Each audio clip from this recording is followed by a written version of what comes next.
A história do rei Ezequias. Conhecido por sua fidelidade e confiança em Deus, Ezequias foi um dos mais notáveis reis de Judá. Ele era filho de Acás, que o precedeu ao reinado de Judá. Durante seu reinado, o rei Acás manteve uma política pró-Assíria, com uma posição de amizade ou submissão à Assíria. Todavia, essa aliança com a Assíria trouxe influência pagã para dentro de Judá, o que levou a uma contaminação da vida religiosa da nação, que passou a ser marcada por práticas que afrontavam a vontade de Deus. Logo que assumiu o trono, o rei Ezequias tentou corrigir essa questão. Ele sabia que a queda do Reino do Norte tinha a ver diretamente com a desobediência à lei de Deus, pois mesmo com a melhor organização política, o Reino do Norte era taxado negativamente pelas práticas constantes de idolatria a falsos deuses, sendo que em 722 a.C.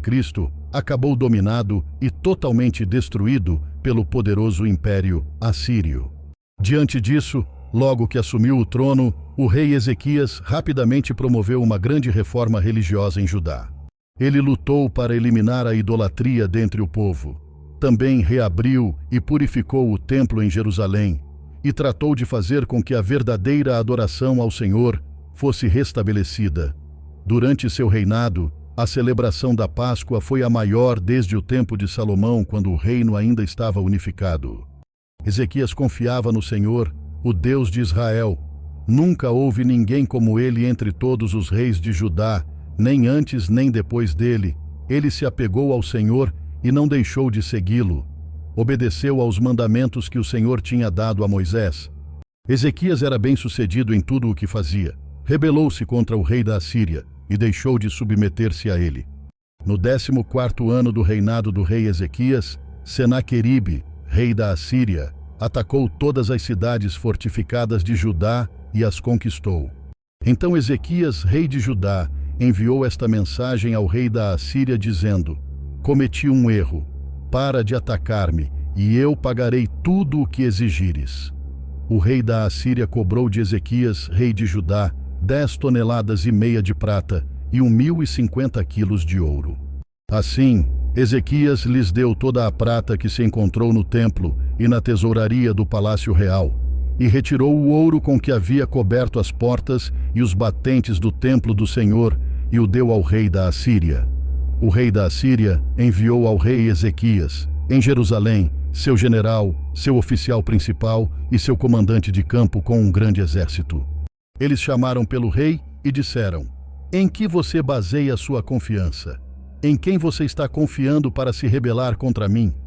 Tentando abalar a relação de Ezequias com seu povo, o rei da Assíria disse: não deem ouvidos a Ezequias, façam paz comigo e rendam-se. Não deem ouvidos a Ezequias, pois ele os está iludindo, quando diz: o Senhor nos livrará. Será que o Deus de alguma nação conseguiu livrar sua terra das mãos do rei da Assíria? Onde estão os deuses de Ramate e de Arpade? Onde estão os deuses de Sefarvaim, de Rena e de Iva? Acaso livraram Samaria das minhas mãos? Qual dentre todos os deuses dessas nações conseguiu livrar sua terra do meu poder? Como então o Senhor poderá livrar Jerusalém das minhas mãos? Ao ouvir o relato, o rei Ezequias rasgou as suas vestes, pôs roupas de luto e entrou no templo do Senhor. Logo depois, o rei Ezequias enviou uma mensagem ao profeta Isaías, contando tudo o que estava acontecendo, e ele respondeu: digam a seu senhor que assim diz o Senhor: não tenha medo das palavras que você ouviu, das blasfêmias que os servos do rei da Assíria lançaram contra mim. Ouça! Eu o farei tomar a decisão de retornar ao seu próprio país quando ele ouvir certa notícia, e lá o farei morrer à espada. Logo depois, o rei da Assíria enviou outra mensagem a Ezequias dizendo: não deixe que o Deus no qual você confia o engane quando diz: Jerusalém não cairá nas mãos do rei da Assíria. Ezequias recebeu a carta das mãos dos mensageiros e a leu. Então subiu ao templo do Senhor e estendeu-a perante o Senhor.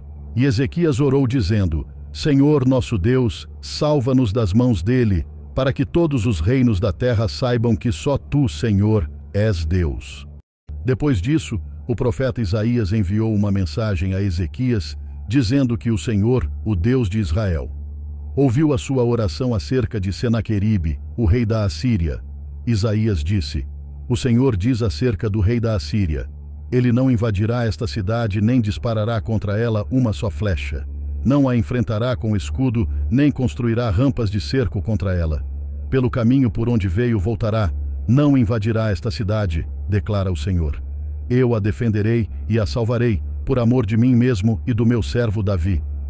Naquela noite o anjo do Senhor saiu e matou 185.000 homens no acampamento assírio. Quando o povo se levantou na manhã seguinte, o lugar estava repleto de cadáveres. Então Senaqueribe, rei da Assíria, desmontou o acampamento e foi embora. Voltou para Nínive e lá ficou. Certo dia, enquanto ele estava adorando no templo de seu deus Nisroque, seus filhos Adrameleque e Sarezer mataram-no à espada e fugiram para a terra de Ararate. Certo tempo depois, o rei Ezequias ficou doente e quase morreu. O profeta Isaías, filho de Amós, foi visitá-lo e lhe disse: Assim diz o Senhor: Ponha em ordem a sua casa, pois você vai morrer, não se recuperará.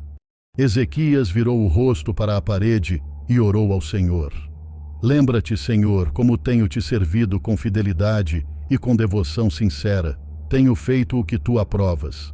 E Ezequias chorou amargamente.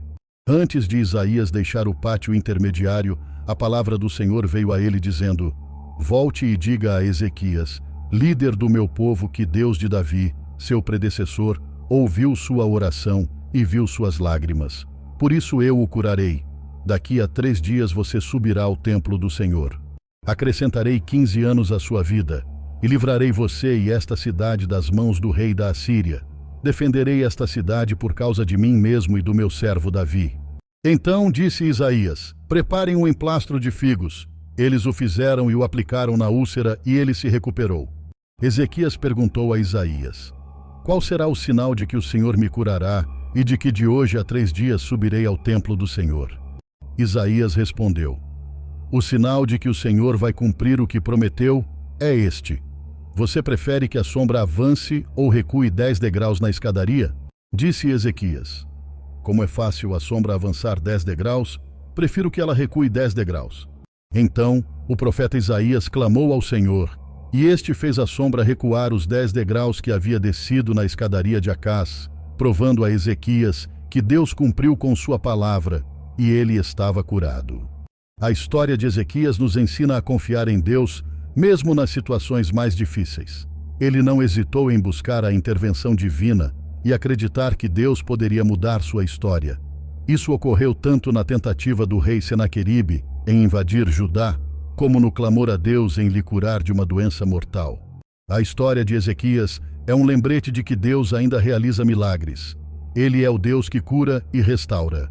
Que a história do rei Ezequias nos inspire a confiar no poder de Deus em todas as circunstâncias, a persistir na oração e a viver com gratidão em nossos corações. Que possamos seguir seu exemplo de fé e buscar a face do Senhor em todos os momentos de nossa vida. Amém.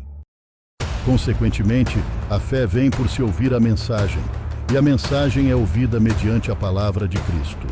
Romanos 10, versículo 17. Se você gostou do vídeo, toque o sininho, se inscreve e compartilha.